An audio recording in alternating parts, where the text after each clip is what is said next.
Welcome to Interviewing the Experts, financial book review number 4 or 5, something like that. I think it's 4. And this one is The Richest Man in Babylon. Great book. It's written in story form for a good portion of it, so even people who hate to read can get some value out of it. And the biggest takeaways for this is you have to pay yourself first. If all of your income goes out, you'll never get forward in life. You're essentially standing still. If it's going to all of your bills, then what money did you actually make? You have nothing to say for yourself. You haven't increased your net worth at all. So a great principle for increasing your savings is paying yourself first.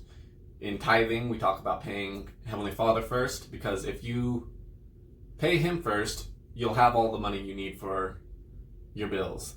If you wait to pay Him after you pay all of your bills, you'll never seem to have enough money. Same thing with your own finances. If you don't pay yourself first before your bills, then you won't have enough to pay yourself after.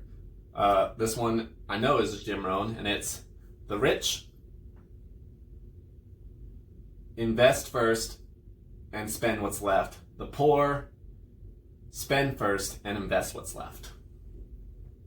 So, which are you? Are you going to pay yourself first, or are you going to supposedly invest later in life when you have the money, which you never will?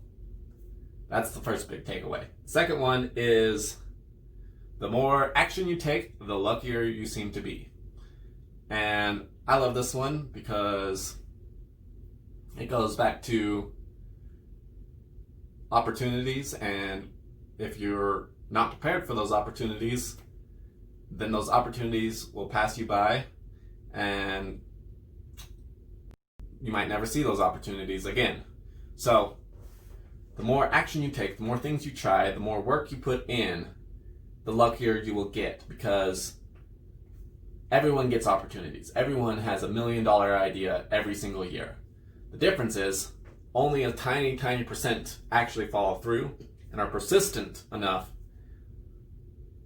to continue going down that path to fulfill their dreams, to fulfill their goals, to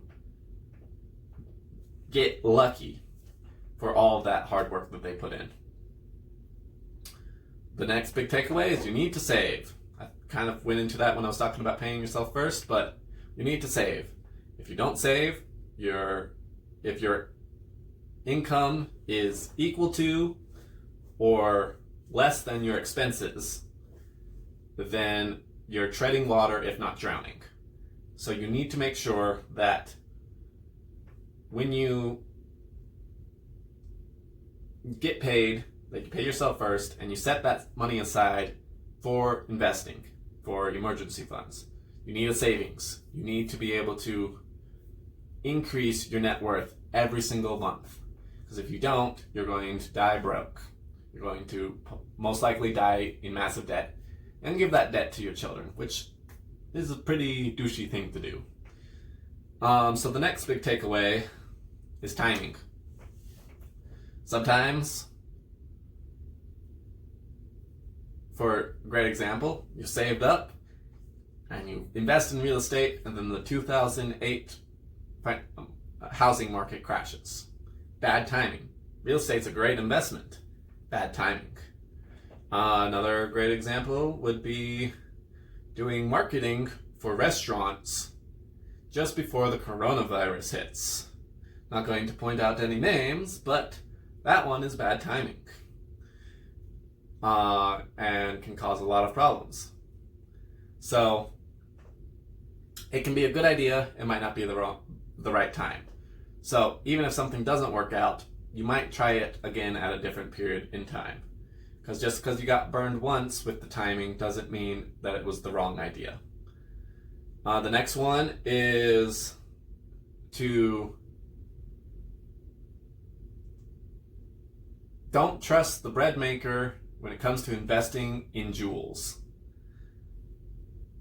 I think it was bricks, but I'm going to say jewels. Basically, your friend comes to you and and he's the bread maker, and he has this great investment idea for buying rubies from another nation. And on paper it seems great. Well, you give him the money to go buy those jewels. He comes back with fake jewels because he didn't know better. So make sure when you invest that you're investing with the correct people and that you're not the bread maker. Make sure that you know what you're doing, which is back to skills. Make sure that you have the financial knowledge. For example, mutual funds are not your friend. That's just one helpful tip. The reason why most of the stock market is in mutual funds is because of marketing. But they're not your friends. Brokers are not your friends. And we'll talk about more of that when we talk about Tony Robbins' book. So those are just two helpful tips. So make sure you know what you're doing so you don't get conned out of your money. 401ks, for the most part, are not your friends. And we'll talk about that more later as well.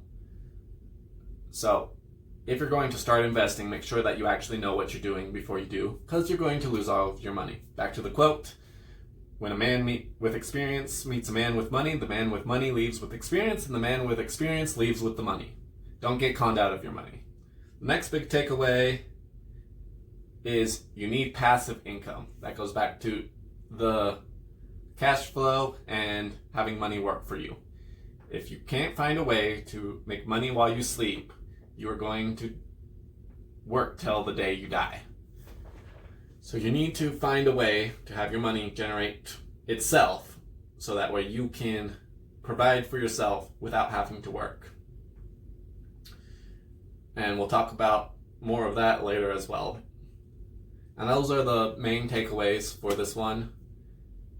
And I will see you all next week.